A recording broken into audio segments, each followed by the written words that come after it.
সুন্দর ভক্তের আগমন হয়েছে না, কিন্তু আমার এত মায়েরা রয়েছে বৃন্দাবনে, এত সুন্দর হরিনাম হচ্ছে মা, কিন্তু আমার মায়েদের উলুধ্বনি তো খুঁজে পাওয়া যাচ্ছে না। কি আমাদের কলকাতার মতো হয়ে গেল নাকি? হ্যাঁ, উলুধ্বনি আমাদের কলকাতায় অনেক গল্প আছে মা। হ্যাঁ, আমার তো মনে হচ্ছে এখানে কি তাই হয়েছে, এখানে তো দেখে তাই মনে হচ্ছে না। একটা গল্প বলবো, একটু উলুধ্বনি শুনে রাখো। এই যে আমাদের কলকাতা, আমরা তো কলকাতা থেকে এসেছি, সেখানে অনেক স্থানে আছে বাবা। এখন তো শাশুড়ি আর বৌমা কাউকে তো বোঝা যায় না মা, তাই না? সবাই এক হয়ে গেছে। আগে বড়দের দেখলে কি করতে, ঘোমটা টেনে সম্মান জ্ঞাপন করতে, আর এখন সব চলে গেছে। ঠিক তেমনই মা, একটি বাড়িতে সত্যনারায়ণের পূজা হবে, মন্দির সঙ্গ সবার মায়েরা, সত্যনারায়ণের পূজা হবে। শাশুড়ি মা সকল কিছু গুছিয়ে রেখেছে সুন্দর করে, সুন্দর করে পুজোর সামগ্রী গুছিয়ে রেখে বৌমাকে বলছে, বৌমা বলি এক্ষুনি ব্রাহ্মণ আসবে, তোমার কাছে ব্রাহ্মণ যা যা চাইবে মা তুমি একটু দিয়ে দিও। বৌমা বলছে ঠিক আছে মা, যা চাইবে আমি দিয়ে দেবো। তৎক্ষণাৎ বলতে বলতে মা গো ওই ব্রাহ্মণ চলে এসেছে, আর শাশুড়ি মা তো ঘরে নেই, কে দেবে? ব্রাহ্মণ বলছে ও বৌমা, বলি তোমার মা সবকিছু গুছিয়ে রেখে গেছে তো? বলছে হ্যাঁ গুছিয়ে রেখে গেছে।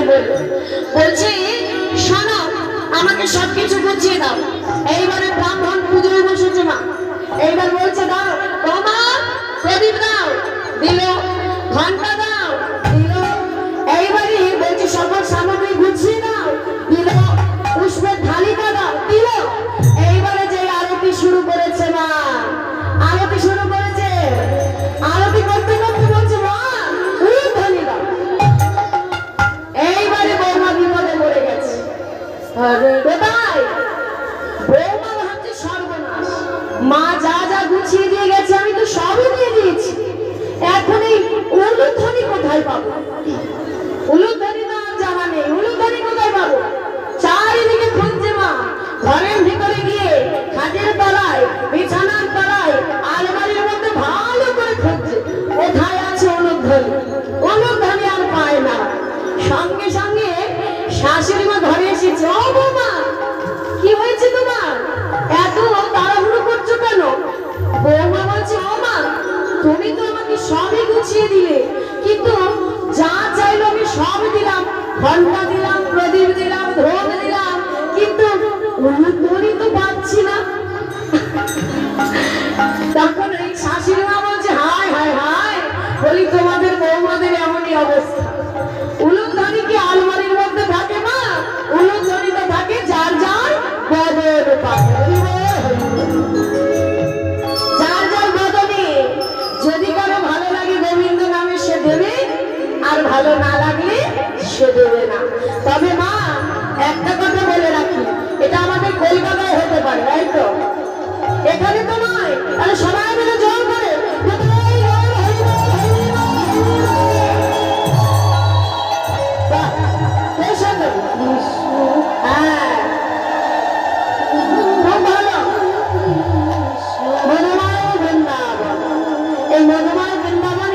আমার মায়েদের আমার উলুধ্বনি না হলে ভালো লাগে না। হ্যাঁ, যে শক্তি একমাত্র আমার মায়েদেরই আছে, সেটা হচ্ছে উলুধ্বনি। আগেও বলেছি, এখনো বলছি, উঠে আছে রাধারানী, লুতে নীলকান্ত বলি। যারা করবে বদনে উলুধ্বনি, তাদের বদনে হবে আমার রাধা গোবিন্দের যুগল। আর এই যে বাহু তোলা মা, এই বাহু তোলা মানে কি?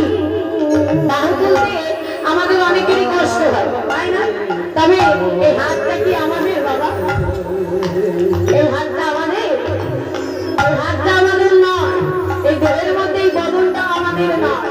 বলছে এই যে হাত দুটি ভগবান কৃপা করে দিয়েছে, যার আছে তার তো আছে বাবা, আর যার নেই সেই জানে এ হাতের মূল্য। যার নেই সে বলে গোবিন্দ তোমার চরণ দুটি ধর্ম যে আমার যে দুটি বাহু,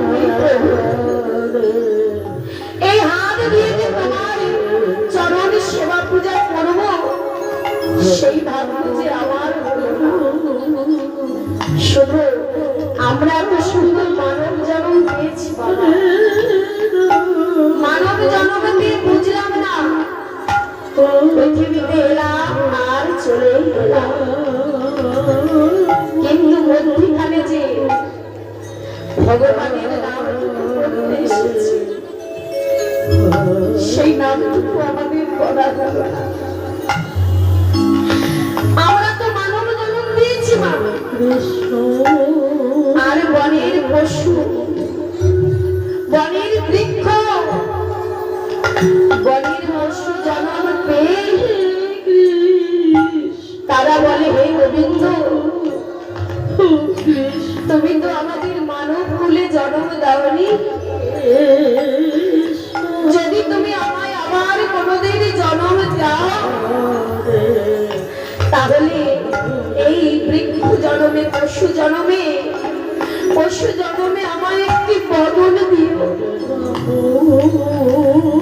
পশুরা তো বদন দিয়ে হাম্মা হাম্মা বলে, কৃষ্ণ তো বলতে পারে না বাবা, তাদের কতটা দুঃখ। আর আমরা সেই বদন পেয়ে, সেই হাত পেয়ে আমরা ভগবানের সেবায় লাগালাম না। আর পশুরা বলছে হে গোবিন্দ তুমি যদি আবার আমায় জন্ম দাও, তুমি আমায় কৃপা করো, আমায় এমন একটি জন্ম দিও যে জন্মে আমি বদন দিয়ে যেন তোমারই নাম করতে পারি। আমার কৃষ্ণ বলিবা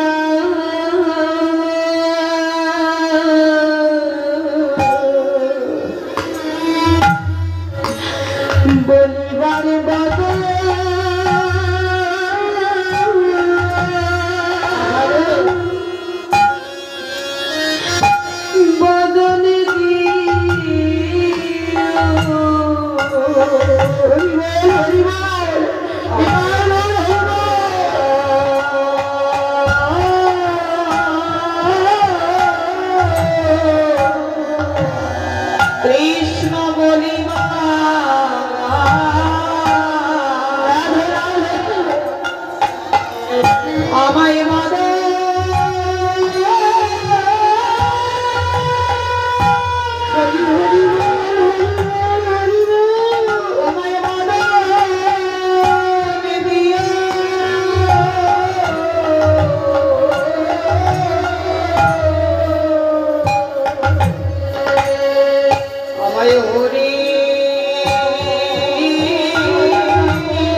আমাদের কি বলতে হবে বাবা? পশু জন্ম পেয়ে যদি তারা বলতে পারে পশু জন্ম পেয়ে বলছে প্রভু তুমি আমায় এমন একটি বদনে দিও যে বদনে দিয়ে আমি যেন শুধু তোমারই নাম করতে পারি। তাহলে আমাদের কি করণীয় বাবা? আমাদের কি বলতে হবে? আমাদের বলতে হবে দয়াময় এই জন্ম তো চলেই গেল, আর হবে কিনা জানি না। জীবনে কার কতটুকু সময় আছে আমরা কেউ জানি না বাবা। আজ আছি কাল নাও করতে পারি। তাই জীবনে যতটুকু সময় আছে আমাদের কি বলতে হবে জানো মা? এই জন্ম তো হেলায় হেলায় চলে গেল, তাই আবার যদি তুমি আমায় জন্ম দাও রাধে, একটু মন দিয়ে শুনবেন মা। এই যে ঘড়ির কাঁটা যেটি হলো সময়, যার মূল্য কেউ দিতে পারে না, একবার যদি জীবন থেকে ঘুরে যায় আর কখনো ফেরত আসবে না। তখন জন্ম বৃথা হয়ে যাবে।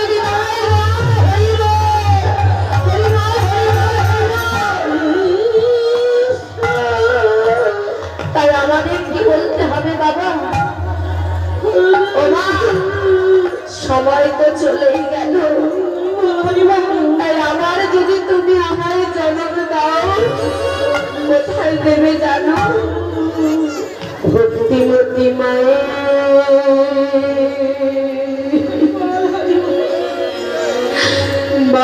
গর্ভে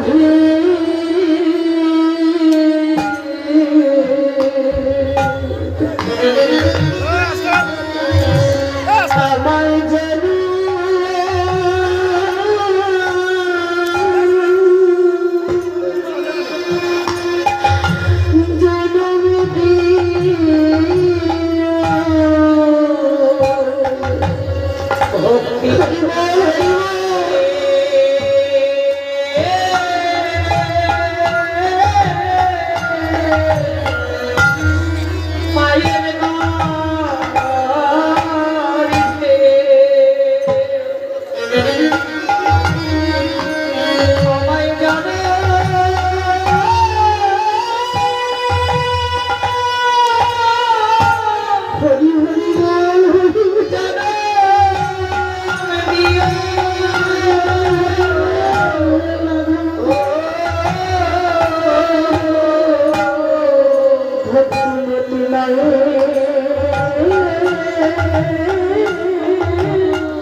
যে